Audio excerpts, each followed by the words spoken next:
Hi, everybody. Rick Dancer here, and we are going back to Oregon tonight for our show. Back to my old stomping grounds, which is completely interesting to me. EWEB is talking about getting rid of the Lieberg Dam, and that would have devastating effects on businesses up and down the McKenzie that are already struggling after a fire 2 years ago and a fire where many people are evacuated right now. And so a local business owner contacted me and is going to chat with us a little bit about that in just a second here. I want to give credit to our sponsors. Now, one is BS Free MD, Tim and May, two doctors out of Sweet Home, Lebanon area. They do a podcast. They have a Doc Tales with Cocktails hour. And they cover issues that are rather controversial sometimes. And they always have some good content to bring up. And go check them out. Sign up for their newsletter. They're also, again, like I said, one of our sponsors. Also tonight,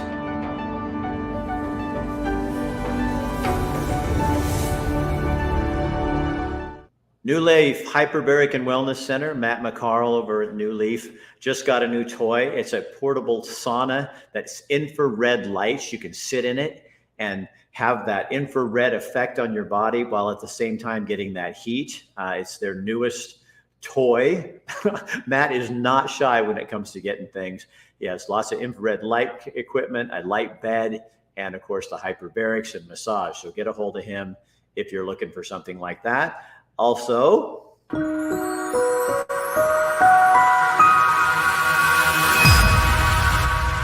Chris Dental Family Dentistry and Denture Center. Dr. Bratlin's one of our big sponsors. He believes in freedom of speech. Even if he disagrees with what you say, he still thinks you should have the opportunity to say it. He's anti-censorship and pro-America. And if you're looking for a dentist who represents what you believe, he's your guy. So he's your man. All right, let's get down to the topic here. I'm going to bring up many years ago, I did some videos for Nadine Scott and the folks up the McKenzie. Nadine, welcome. It's good to have you here. Thanks, Rick. Nice to see you again. You too. So you called me the other day. I don't keep up on as much Oregon as I should. And when you told me this plan of eWeb's, I got to tell you, I went home to my wife and I said, do you know what eWeb's planning to do? Because they already screwed up the pond over by my house where it used to be at Camp Creek. They just let it go and it just grew over, and it used to be a beautiful pond out there. So tell me, what is this plan? And let's just start with that. What's the plan for what that eWeb's doing and why? Well, the plan is to decommission the Lieberg power canals.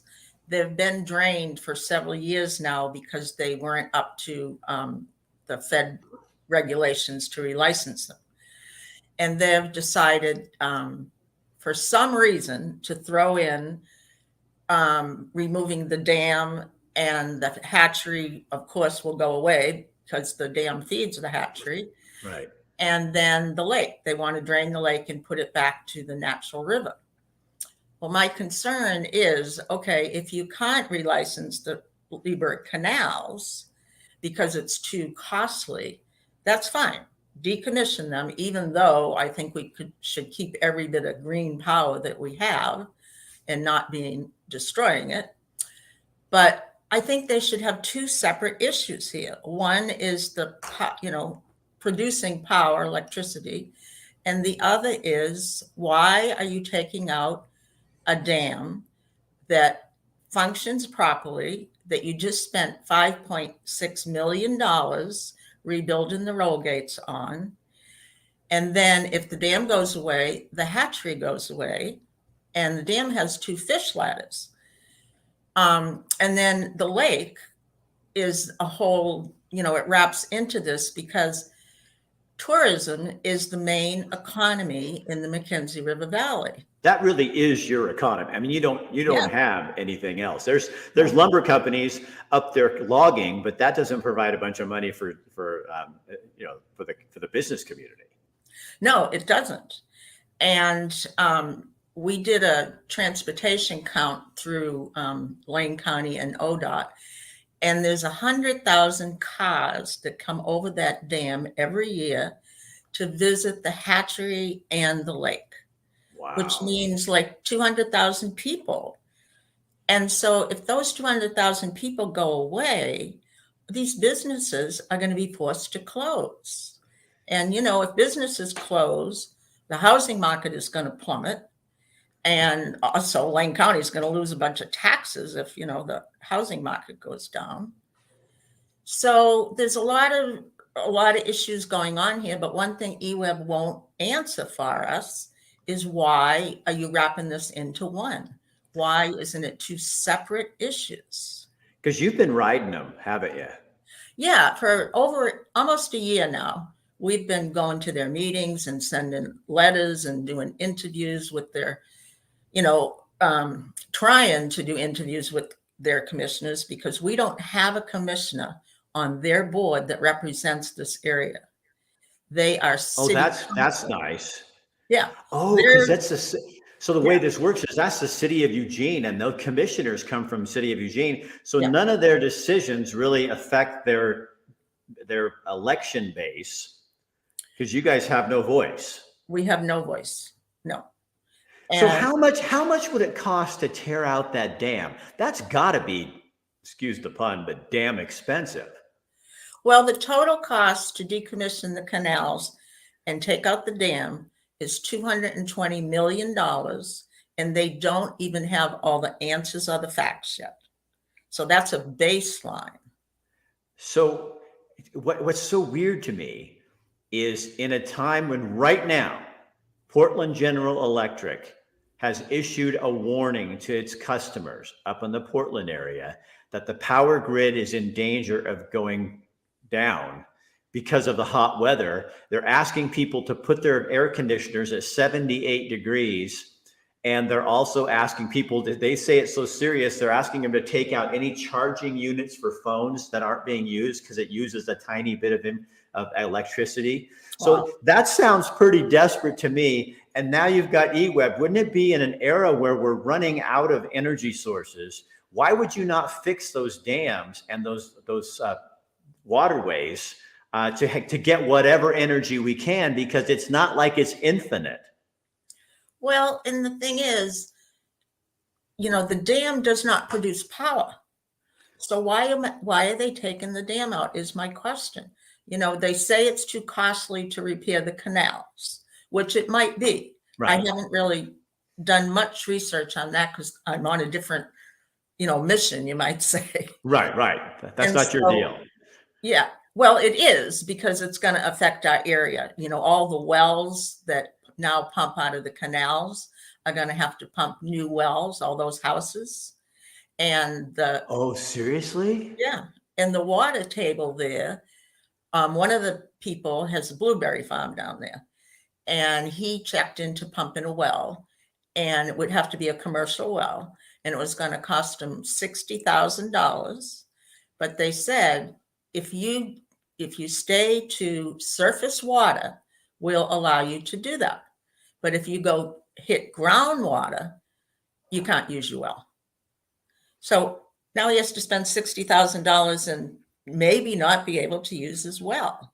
So here's a system set up for, decades. And these property owners have counted on that system. And now an agency that doesn't really have anything to do with the McKenzie except for those spillways. And that just seems so wrong. It is. And, as far as like draining the lake and taking the dam out, I've been researching this quite a bit. In fact, Kurt Miller, who belongs to Northwest River Partners, did a presentation at their August 1st meeting on dams and fisheries. And basically what he said is, a dam that has a hatchery and fish ladders is beneficial to the salmon runs, because what's happening to the salmon is climate change and global warming in the ocean. So the oceans are warming up, so the salmons can't spawn properly and get up to the rivers like they're supposed to. So he was saying that it's absolutely necessary to, for the salmon to continue, is to have hatcheries and fish ladders. So why are they taking that out? They say it's because they want better salmon runs, but you take that out, it's going to decline. So what happens to the fishermen and all that? I mean, because for people who are watching who are outside of Oregon, the McKenzie River is kind of like the Missouri River in Montana. This is where fishermen go. Yeah. And it's wild fish and it's also stocked fish, but it's one of the purest water systems in the country. And there's hundreds of guides who make a living off that river. And people renting rooms, renting little restaurants up and down, lots of cute little towns up and down the McKenzie. This is like a corridor of 30 to 40 miles. And you've got lodges and all this stuff all up and down here. And I would guess the fishermen are concerned. Well, it's a mixed emotions with the fishermen. I've talked to a lot of the guides, and some of them want it returned to the natural river because, well, I won't say because, but their business is based on people hiring them to take them down the river, rafting, fishing, boating, whatever it is. So they feel that that's going to increase their business if we don't have Leeburg Lake that all these people can use for free. But what I try to explain to them is that families that use this lake every year can't afford to hire you at $450 Right. a day to take them down the river. So the other side of it, when I've talked to some guides, they said it's not Leeburg Dam that's hurting the salmon. It's Cougar Dam, because when they rebuilt Cougar Dam up there, 10 years ago, they took out the fish passage. So now the young fish can't get over the dam anymore. So they're saying it's not Leeburg Dam, it's Cougar Dam. So fish-wise, that's, I don't know a lot about it, but that's kind of what I've been learning, is that if you have a hatchery and fish ladders, that's a good thing, and you shouldn't be destroying them. So what do you think is behind all this, you personally? I don't know, Rick. I wish I knew, because we go to these meetings with the commissioners and they won't answer our questions. They say it's not a Q&A session, it's a board agenda. And so they just don't reply to us. But the other major concern is, like right now with this fire going on, there's 56 homeowners that live over here across the dam and bridge. And there's no way out except that dam and bridge. So if they take the dam and bridge out, they're going to have to rebuild another dam, not another dam, but another bridge and another road, which makes no sense to me, because you could maintain that dam and bridge for a fraction of the cost of building another road. And the thing, here's the real catch here, is what they've proposed is, you have to understand, one, that Leeburg Dam Road is now a one-lane road. Right. Lee Shore Drive Road is a one-lane road, and there's a water system under it. Good Pasture Bridge is a one-lane bridge that has horrible access to and from the highway. Right. Their proposal is to reroute the traffic, the homeowners, over the Good Pasture Bridge, up Lee Shore Drive, and then connect to Leeburg Dam Road. Well, what they don't know is there is a mountain in between those two roads. Right. 400 acres that are owned privately. So first of all, you're going to have to widen two roads, and a lot of trucks can't get over the Good Pasture Bridge because they're too high. And then you have to blast out a mountain and buy private property from people, when you could just keep that road and bridge and maintain it. So do they, it's so government at work. You know what I know. mean? It's like, are you thinking through the entire process? It sounds like this is like a feel good to the environmental community to go, well, look, we're restoring the McKenzie to its natural phase. Well, we're way past that. It's been there forever. You've got homes in there, and you've got a fish ladder. You took the fish ladder. So you're inconsistent at best. Now, I know EWEB doesn't own Cougar Dam, but we've got one government agency building a dam and taking out the fish ladder, another one taking out a fish ladder and a dam, hoping the fish will go back up the stream. But in the meantime, how do people get to their homes? And for people who don't know, so this is a dam with just a little tiny road on it. But there's a number of homes up in there, and that's how they get in there. And what Nadine's talking about is Good Pasture Island Bridge is a beautiful covered wooden bridge, but it's got a narrow entrance and it's wood. And having that many cars going over that bridge, have they done the usual government feasibility study to find out what this is all going to do? They just come up with a cost. And do people even, I haven't heard anything about this. And usually I get complaints from my old Camp Creek neighbors. Do people not know this is going on? They don't, Rick. You know, I have a boat on the lake and I go out probably 4 or 5 nights a week by myself because I call it my attitude adjustment hour. I talk with this stuff going on, you need one, huh? I know. But I talk to people out there and I say, hey, you having fun? Yeah. You know, where are you from? Eugene. And so I'll say, well, do you know that EWEB is taking our lake out, draining our lake and taking the bridge and the dam out? And they're like, what? No. I'm like, and you know what? Who's going to pay that $220 million? You. The Eugene ratepayers are going to be paying for this, and they don't even know about it. You know? So the impact really affects you up the McKenzie. You have no voice. EWEB's customers who live in town are going to pay for the cost of this with increased rates, which are already going up because we've shut down coal plants in other parts of the country. We won't go to nuclear power because it's the cleanest and most efficient power you can get and actually the safest. So we won't do any of those things, but we'll make these what look like to me to be, I don't know if it's political, but maybe it's culturally sensitive things to get a pat on the back and make them look like they're doing something. But in the big picture, who's paying for it? The regular person. And what for feeling good, for feeling better, because is it really going to do that much to help the fishery?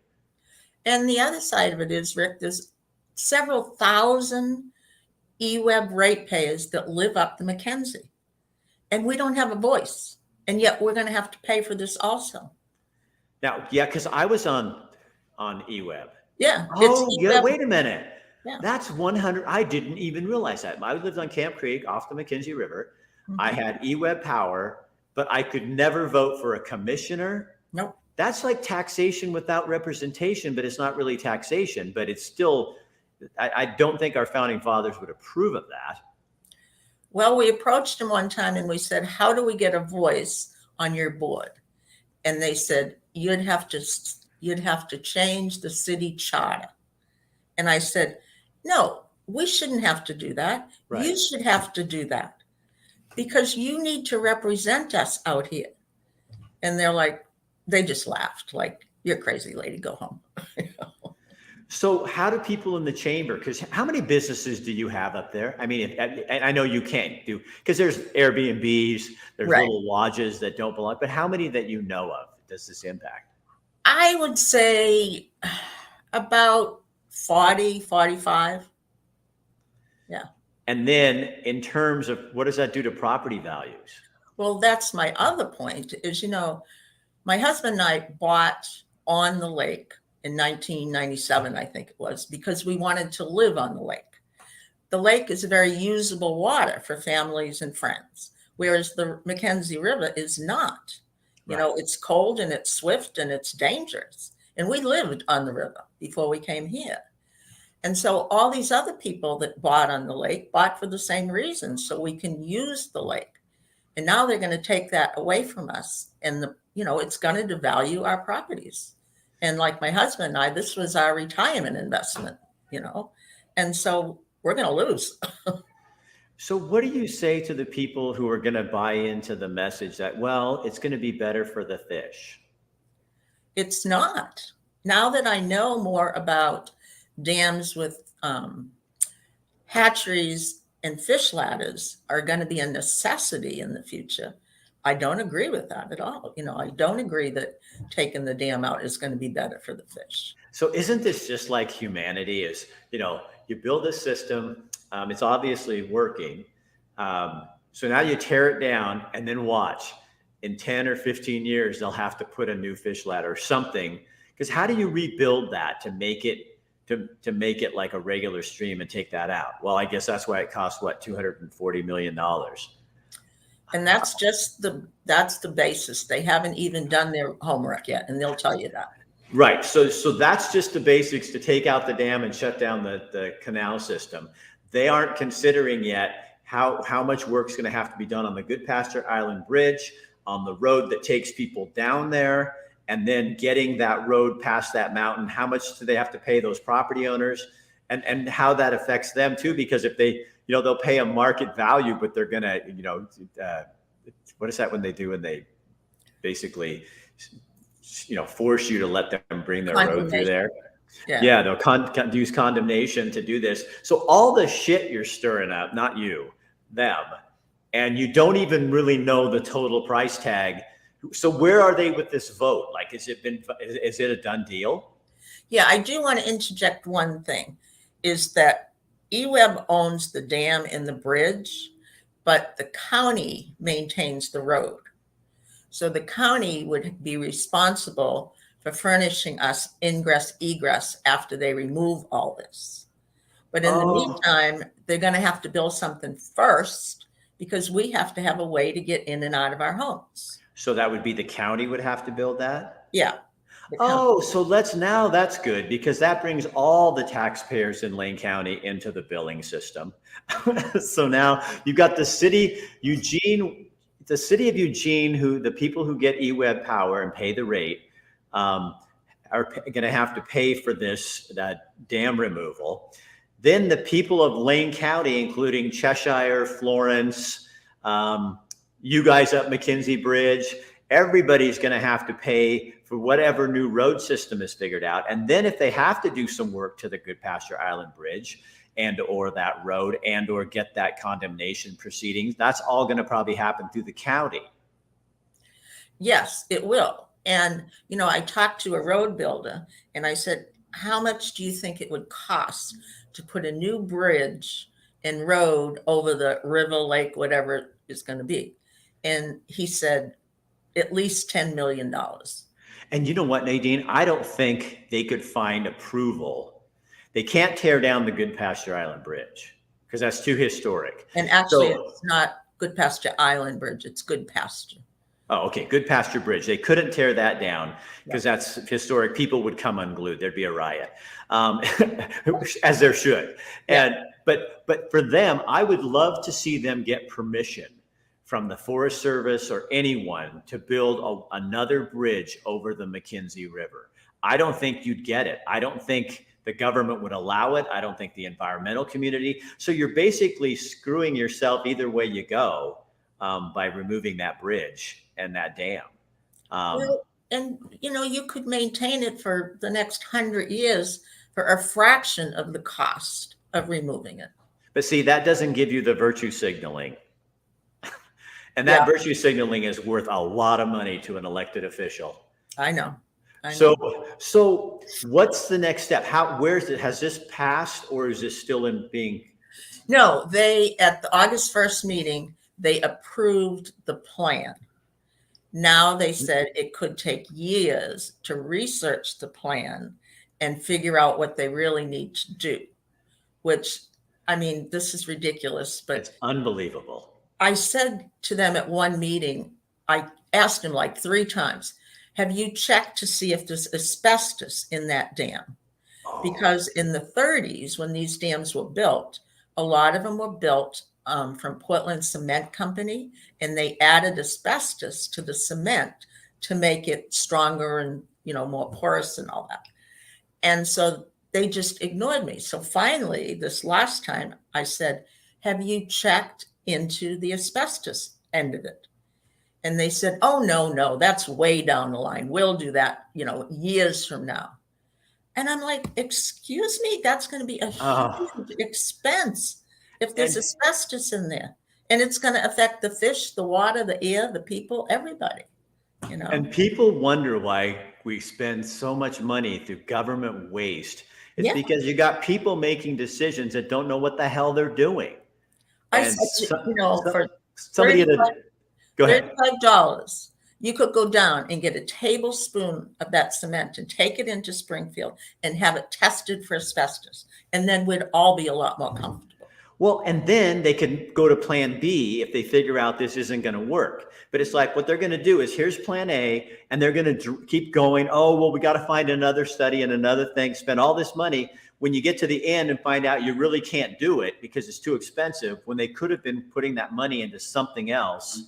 I mean, God, what in the... And, you know, I don't know if I told you, but they just a couple of years ago spent $7.6 million building a substation in Leeburg. And now that's not going to be used. Well, the good news for the ratepayers is now at least you know why your rates are going up so much. I think it's called stupidity. Yeah, I know. So Nadine, what has your county commissioner had to say about any of this? Have you talked to her? I have talked to her quite a bit, and she said that they're researching these things. We've asked them to come to eWeb meetings.